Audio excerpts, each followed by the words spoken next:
Siki Mu is a student at Harvard's John F. Kennedy School of Government. She's doing a joint degree program with another prestigious establishment, Stanford's Business School. Tuition is steep, but she thinks the investment is worth it. If I go internationally, let's say if I go back to China one time, or if I go somewhere in Asia Pacific, I think the name of Harvard is very strong. Like many of Harvard's Chinese students, Mu plans on returning to China one day. It's just one way Harvard is becoming more intertwined with the world's second largest economy.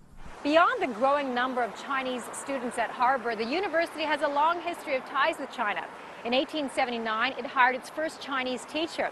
In 1928, it established the Harvard Yangqing Institute to promote higher education in Asia. And in the 1950s, it became one of the first U.S. universities to establish a field of study on modern China.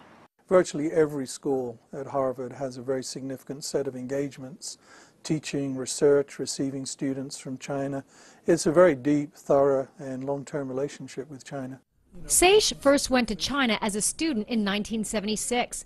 Now he is the director of the Ash Center at Harvard's Kennedy School. Every year, it hosts a group of up to 40 Chinese government officials for a month as part of a special program called China's Leaders in Development.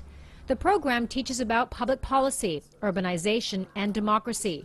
Saish says the visiting officials have been keen to learn more about the U.S. political system. Given the importance of the U.S.-China relationship, I think they feel an understanding of the way the U.S. does things is important. And what they'll often say to me is, look, we don't necessarily agree with the decisions the U.S. makes, but at least we understand the political process behind that and why America makes the kinds of decisions it does. Saish says the relationship isn't one-sided. Harvard professors also learn a great deal from their counterparts in China. He says academia has an important role to play in U.S.-China relations. They give a depth to the relationship between just the formal aspects, and they're things that tend to survive through different phases of government interaction. Karina Huber, CCTV, Cambridge, Massachusetts.